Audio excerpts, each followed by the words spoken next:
What is going on, squids? It's Hank here from Nintendome, and I'm back with another Splatoon video. So I always get questions asking me about what type of gear that I use with my different weapons. So today I'm going to show you guys the gear kits that I use for the 96 gal Deco. Now before I talk about specific pieces of gear, I actually want to highlight each individual ability that I focus on including in my 96 gal Deco gear kits. The first ability should not be a surprise to any of you: swim speed up. This is gonna sound familiar. Positioning and movement is so important in Splatoon, and swim speed up only gives you the edge in that regard. Honestly, swim speed up just might be the best stackable ability in this game. Now for my ink management abilities, I've actually gone with Ink Saver main and surprisingly Ink Saver sub. I know my Ink Saver sub squid science video, I told you guys that I really didn't like the ability that much, but a lot of you guys accurately pointed out that Ink Saver sub is actually more effective with sub weapons that use up more ink, like the splash wall. Furthermore, the splash wall actually does prevent you from recovering ink for a few moments after you throw out the splash wall, and under that circumstance, ink recovery up will not help you at all.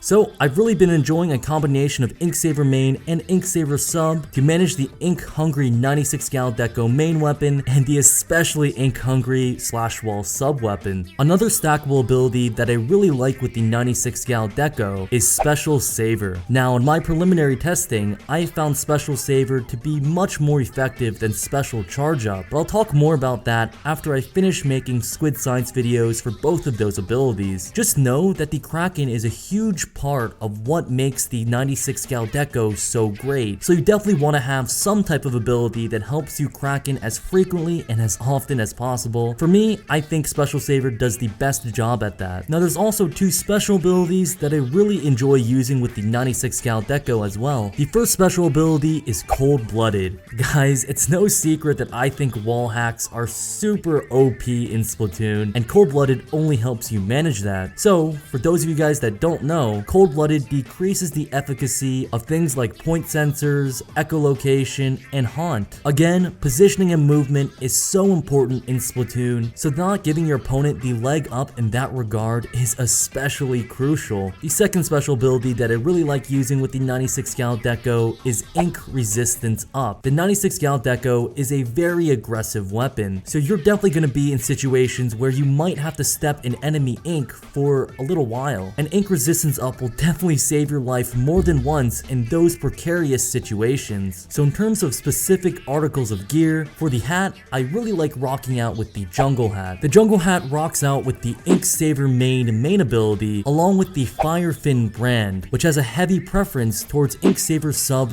abilities. Again, this is really great for ink management. For shirts, I like rocking out with the Gray College Sweat and Squid Star Waistcoat respectively.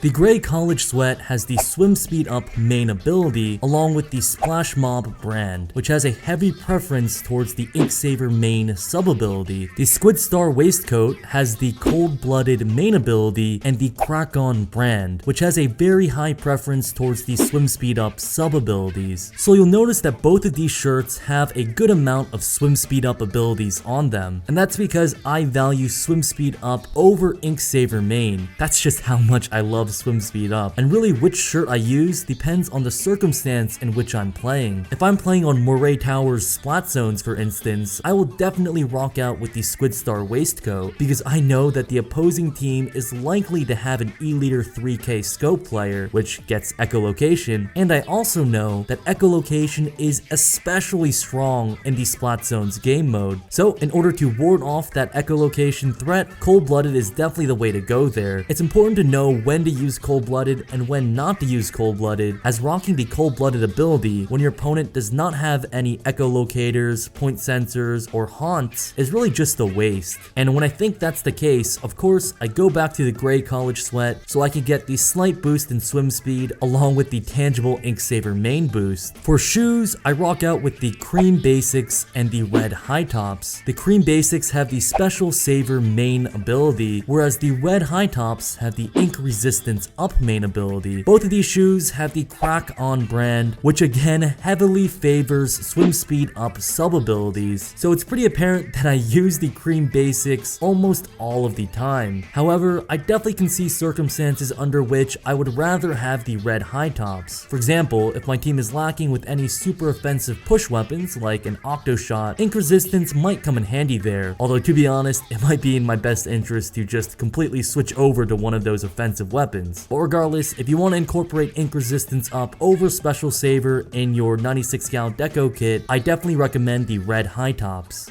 Now, I know you guys are going to ask me about how I got these perfect rerolls, so I'll just let you guys know this. All you gotta do is go to Inkopolis, see Spike, and grovel at his feet. Alright, so that's all I have to say for now. I'm really curious as to what you guys think of my 96 cal Deco kit. Maybe if you guys play the 96 cal Deco, you can show me what you run and we can compare and discuss in the comment section below. As always, if you enjoyed the video, please go ahead and like and subscribe, as both things help me out a ton. Liking lets YouTube know that this is a good video and they should share it with other people, and subscribing keeps you up to date with more Splatoon and other Nintendo videos. Well, that's all for now, guys. Thank you so much for watching, and I'll catch you in the next one.